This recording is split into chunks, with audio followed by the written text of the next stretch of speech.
Ada orang yang belajar ilmu hitam sejak umur 15 tahun.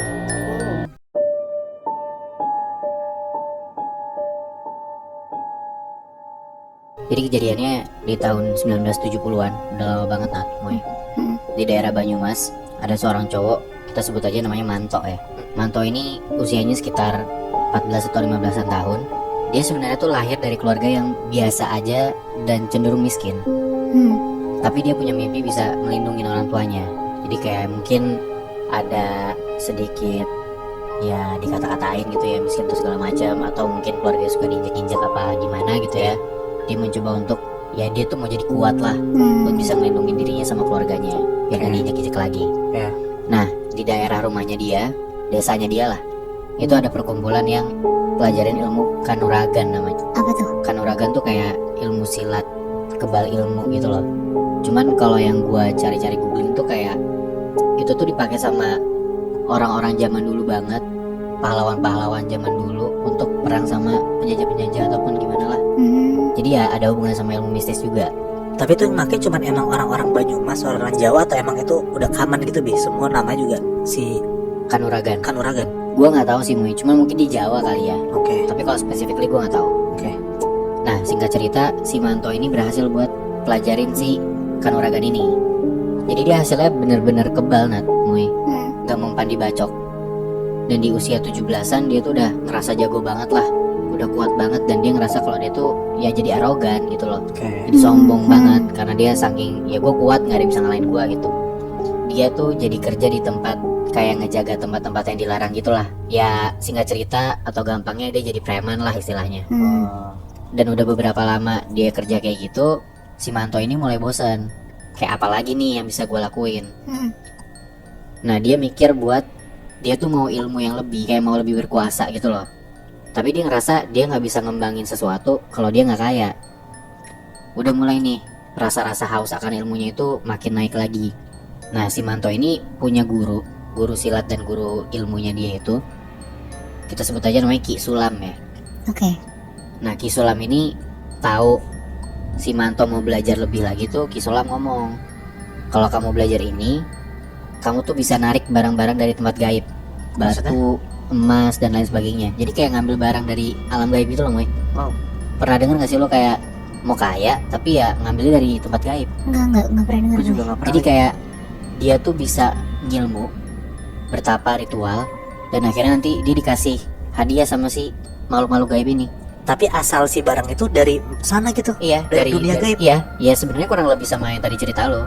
Kayak misalkan kalau lo mau dapat duit banyak, ya lo ngilmu atau lo minta sama makhluk-makhluk gaib ini, ya udah pasti ilmu hitam ya. Terus ya udah tiba-tiba lo dapat aja barangnya. Iya. Nah, cuman kalau lo bentuknya duit, kalau ini kayak macam-macam, bisa barang atau emas. Biasanya kalau zaman dulu kan emas ya. Iya. Terus Ki Sulam juga bilang, tapi ada risikonya. Kamu nggak pernah tahu barang siapa yang kamu ambil, dan kamu nggak akan tahu kapan mereka bakal nuntut balas ke kamu, kayak minta balas budi gitu. Wah dengar kayak gitu, Manto nggak peduli dong dengan hasrat dia yang udah pengen punya ilmu gede lah dan punya kekayaan juga. Ya udah karena nggak takut, dikasih tahu caranya sama Ki Sulam.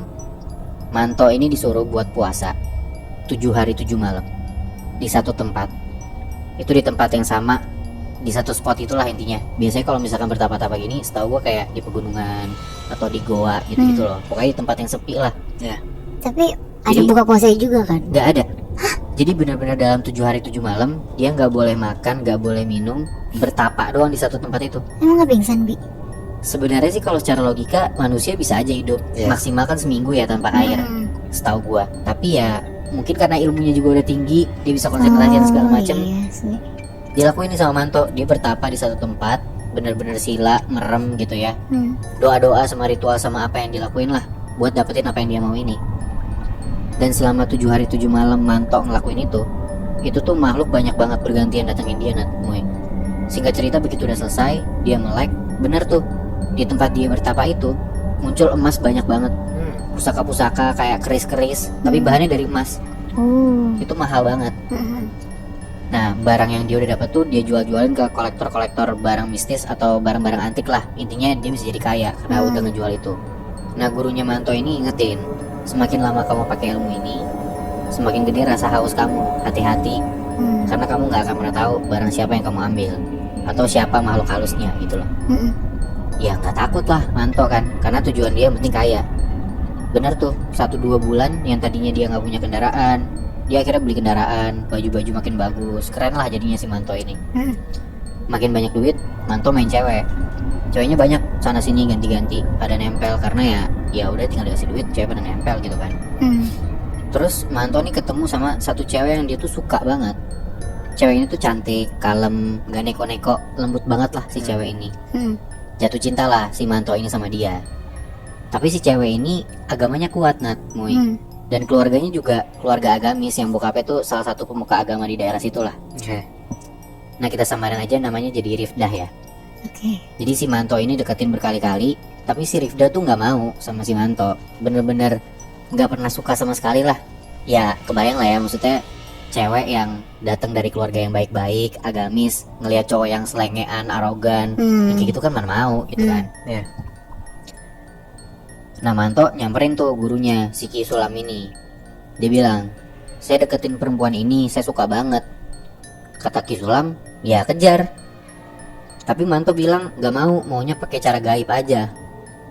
Di situ gurunya kecewa karena Manto nih benar-benar udah kelewatan dan hilang akal banget buat pakai ilmunya dia. Dan gurunya ngerasa gak akan ada habisnya nih kalau diturutin terus si Manto ini. Gak dikasih solusi itu Manto sama gurunya. Akhirnya Manto pergi ke dukun yang lain. Manto mau belajar ilmu pelet. Dan gak main-main, pelet ini bikin semua cewek yang dia tunjuk tuh kalau dibacain mantra bisa nempel Nat, Muy. Ya udah, tanpa perhatiin resikonya apa dia nggak peduli, dia pakailah ritual itu. Nah, ritualnya tuh dia harus mandi, berendam di dalam air yang udah ditaruh bunga, jadi kayak air kembang gitu, selama 1 malam penuh, selama 3 hari berturut-turut.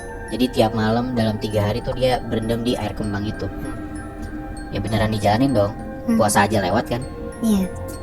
Ternyata pelet yang dipakai sama Manto ini ada syaratnya. Jadi pelet ini tuh didapetin dari satu jin tertentu yang gua nggak dikasih tahu nama jinnya apa dari teman gua. Tapi intinya si jin ini minta kalau peletnya berhasil, anak pertama dari pernikahannya si Manto ini bakal cacat. Tapi kalau peletnya nggak berhasil, si Manto ini harus bayar dengan cara dia kena bencana, entah apapun itu. Terus kalau misalkan anaknya udah cacat, itu apa untungnya untuk si yang minta ini?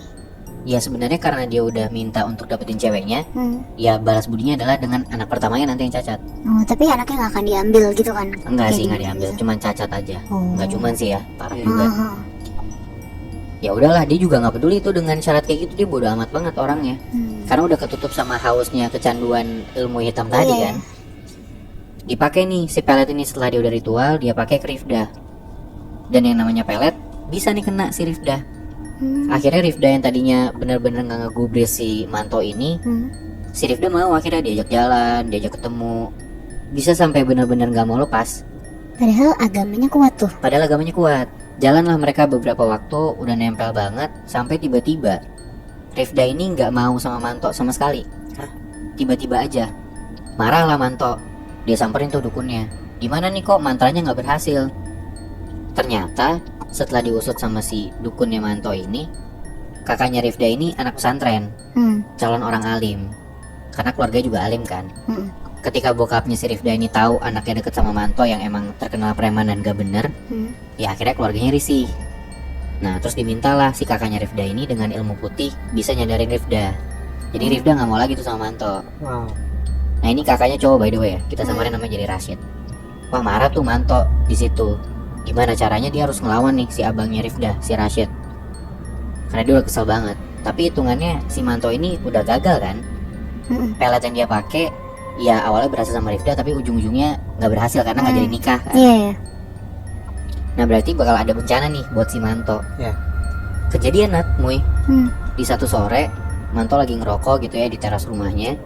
Tiba-tiba muncul, entah ini jin atau siluman, tapi bentuknya tuh orang mukanya tua, cebol, tapi dia bawa tongkat panjang banget dan gede banget. Mukanya tuh hancur dan gak ada matanya. Ini ngapain? Nah di situ dia tuh minta matanya Manto. Jadi seketika matanya Manto ini yang sebelah kiri tuh kesakitan banget, perih banget sampai rasanya tuh nusuk ke dalam matanya. Dan ya udah, bener-bener penglihatannya dia yang sebelah kiri tuh hilang, Buta langsung. buta yang sebelah Tapi kiri. bola matanya? Bola matanya masih ada tapi dia nggak bisa pakai si bola matanya ini. Bener-bener cuma bisa ngelihat pakai mata kanannya doang. Disamper lagi nih si dukun ini sama Manto, marah kan dia. Udah, tapi dari situ si dukunnya bilang katanya mantranya jangan dipakai lagi, karena kalau dipakai ini bisa bikin si makhluk ini minta sesuatu terus sama Manto. Akhirnya bisa jadi kayak satu persatu bagian badannya Manto tuh bisa keambil karena dia minta sesuatu kan, yang bencana gue bilang tadi. Sampailah gimana caranya, karena Manto udah kesel banget nih, dia ngerasa ini gara-gara si kakaknya Rifda nih. Gimana caranya Manto ini bisa ngelawan kakaknya Rifda? Akhirnya si Manto ini belajar ilmu yang namanya Pancasona. Pancasona ini ilmu yang sakti banget, Nat, Moy. Bikin orang gak bisa mati. Jadi yang punya nih, dia gak bisa mati.